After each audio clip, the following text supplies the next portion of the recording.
ক'বলগীয়াতো বহুত আছে, কিন্তু আমি ক'বলৈ গ'লে বহুত কথাই আছে। আমি এতিয়ালৈকে আমি কোনো সাহায্য পোৱা নাই, বা এনে আমাৰ ঘৰ দুৱাৰ বা যিখিনি আমাৰ লকডাউনত পাবলগীয়া বস্তু আছিল সেইখিনি আমাৰ মানুহ বহুতে বঞ্চিত হৈ আছে, পোৱা নাই। যিবিলাকৰ ৰেচন কাৰ্ড আছে তেওঁলোকক খালি মানে দিছে, আৰু কিছুমান মানুহতো ৰেচন কাৰ্ড নাই, তেওঁলোকক মানে যাৰ নাকি নামটো শুদ্ধ আছে তেওঁলোকক দিছে, কিছুমান মানুহ ঘূৰাই দিয়া হৈছে।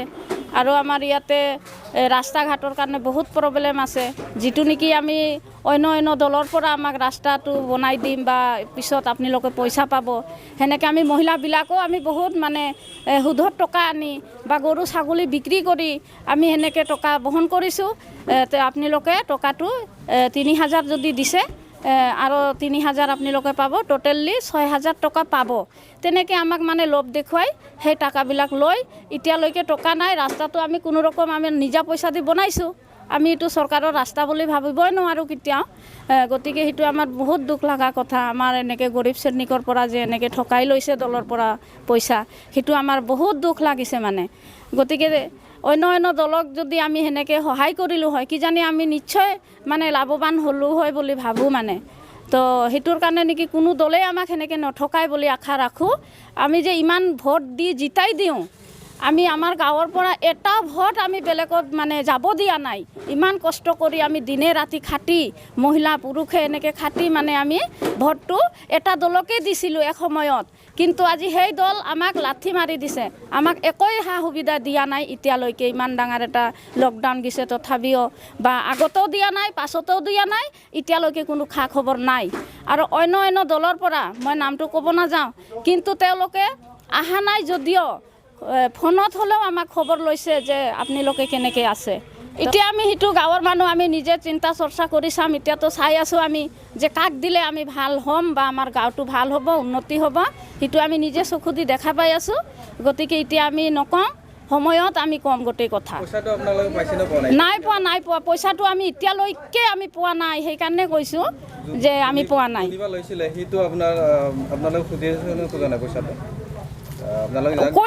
কৈছোঁ কথাবিলাকে যে নাই হ'ব আহিব, এইবাৰ ইলেকশ্যন জিতিলে আহিব, তেনেকৈ কৈছে মানে। কিন্তু আৰু এইটো ঘৰত যিটো চৰকাৰৰ পৰা যে ঘৰ দিয়ে আমাক পকী ঘৰ, সেই ঘৰৰ কাৰণে মানে অন্য দলৰ পৰা মানে পইচা লৈছে, যে প্ৰত্যেকৰ ঘৰৰ পৰা 1,000, 2,000, 5,000 লৈকেও লৈছে, সেইটোও আছে আমাৰ ৰেকৰ্ড। কিন্তু আজিলৈকে ঘৰো নাই, পইচাও নাই। তেওঁলোকক যদি আমি সুধিব যাওঁ তেতিয়াহ'লে কয় কি নাই এইটো বছৰত হৈ যাব। লেট্ৰিন বাথৰুম যেনেকৈ মানে বনাই থৈ গৈছে যে নাই তোমালোকে নাপাবা। কিয় নাপাম? নহয় তোমালোকৰ ঘৰত চাকৰিয়াল আছে বা অমুক আছে, এনেকৈ পকীৰ ঘৰ আছে, সেনেকৈ বুলি ঠকাই দিয়ে। কিন্তু আমাৰ গাঁৱত সেনেকৈ পকীৰ ঘৰ নাই, যিটো নেকি চৰকাৰে দিছে সেইটোৱে আছে। লেট্ৰিন এতিয়ালৈকে আমাৰ বহুত মানুহৰ লেট্ৰিন নাই, কি কাৰণত নাই? আমি যে টিভি চাওঁ, আমিতো অলপ চলপ বুজি পাওঁ যে সকলোৰে লেট্ৰিন হৈ যাব, কিন্তু আজিকলৈকে কিয় হোৱা নাই, কি কাৰণত হোৱা নাই? সেই মানুহবিলাকে যিজনে পাইছে সিজনে লেট্ৰিন কৰিব, আৰু যিজনে পোৱা নাই সিজনে ক'ত যাব, কেনেকৈ লেট্ৰিন কৰিব? তো সেইকাৰণে মানে অনুৰোধ কৰি কৈছোঁ, এতিয়া যিকোনো পাৰ্টিৰ পৰাই মানে আমাক সহায় কৰে বুলি আমি আশা ৰাখিলোঁ। তো আমি মাতিলেনো কি পাম? মাতিয়েতো আজি ইমান দিন হ'ল আমাক ফিৰি নাচায় কোনো চৰকাৰে, আহে আৰু যায়। এই আমাৰ মহিলা যে ক'লা এইটো সঁচা কথা, মানে মুখ চাই মুগৰ দালি, মানুহ চাই বস্তু বিতৰণ কৰে, আৰু কিছুমান মানে লঞ্চনাটো আছে। আমাৰ দুখীয়াৰ দুখ সদায় থাকিব। তো গতিকে আমি কোনো চৰকাৰৰ বিৰুদ্ধে কথা নকওঁ, যিহেতু আমি BTCত আছোঁ, আমি কাৰো হৈ মানে বিৰোধী কথা নকওঁ। যে এতিয়া ইলেকশ্যন আহি আছে, আমি যোগ্য কেণ্ডিডেট চাম, যোগ্য মানে দুৰ্নীতি নকৰা যোগ্য কেণ্ডিডেট চাম। আমি যোগ্য কেণ্ডিডেট চাই কেনে আমি এইবাৰ বিবেক ভোট দিম।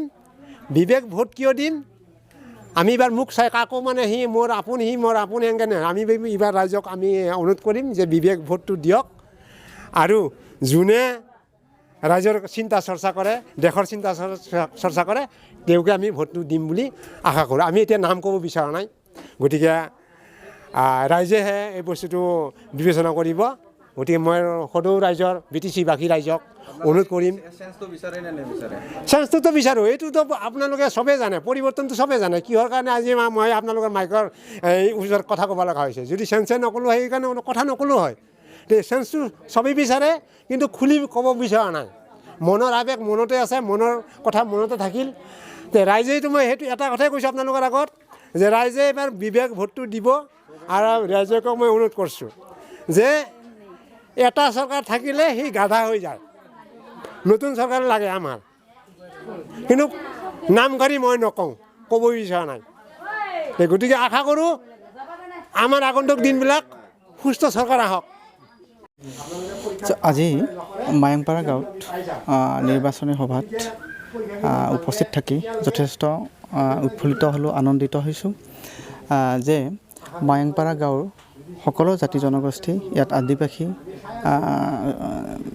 বেংগলী আৰু যিখিনি আমাৰ অসমীয়া জেনেৰেল, সকলো মানুহে কি কৰিছে, UPPL দলক আঁকোৱালি লৈছে। আৰু তেওঁলোকে এই সভাত যিখিনি বিগত 15টা বছৰে যিমানবোৰ যিখিনি বিষয়বস্তুত বঞ্চিত হ'লে, ইয়াত কোনো ধৰণৰ উন্নয়নমূলক আঁচনিয়ে ঢুকি পোৱা নাই। ইয়াৰ ৰাস্তা ঘাট অতি বেয়া। ইয়াত স্থানীয় ৰাইজে BPF-এ কৈছিল যে ইয়াত আমি ৰাস্তা বনাই দিম, আপোনালোকে আগতীয়াকৈ কামখিনি কৰি লওক। ৰাইজে নিজৰ টকাৰে ৰাস্তা বনালে, কিন্তু BPF দলে বিগত 15টা বছৰে তেওঁলোকক ঠগালে, ভুৱা প্ৰতিশ্ৰুতি দিলে। আৰু এই অঞ্চলত আহি আমি ইয়াৰ ৰাস্তা ঘাট বা ইয়াৰ সমাজৰ দুৰ্দশা এইবোৰ আমি দেখিছোঁ যে সঁচাকৈ ইয়াত BPF-ৰ উন্নয়নমূলক আঁচনিয়ে কোনো এটাই ইয়াত ঢুকি পোৱা নাই, সাধাৰণ ৰাইজে পাবলৈ ইয়াত সক্ষম হোৱা নাই। আৰু সেয়েহে ইয়াত আমি নিৰ্বাচনী সভাত আহি আমাৰ UPPL দলৰ যি লক্ষ্য আৰু উদ্দেশ্য, ইয়াত সকলো জাতি জনগোষ্ঠীৰ কাৰণে যিখিনি সম অধিকাৰ আৰু সমবিকাশ আৰু সকলো জাতি জনগোষ্ঠীৰ মাজত যিটো ভাতৃত্ববোধ ঘূৰাই অনাৰ প্ৰতিশ্ৰুতিৰে আমি এইবাৰ UPPL দলে ৰাজনৈতিক পথাৰখনত নামিছোঁ, বা আমাৰ ৰাজনীতিৰ মূল উদ্দেশ্য হ'ল এইখিনিয়ে। আৰু সেইকাৰণে এই ৰাইজৰ, এই অঞ্চলৰ সকলো জাতি জনগোষ্ঠীৰ ব্যক্তিয়ে আমাৰ UPPL-ৰ নিৰ্বাচনী সভাত উপস্থিত থাকি আমাক তেওঁলোকে যথেষ্ট উৎসাহ আৰু প্ৰতিশ্ৰুতি প্ৰদান কৰিছে।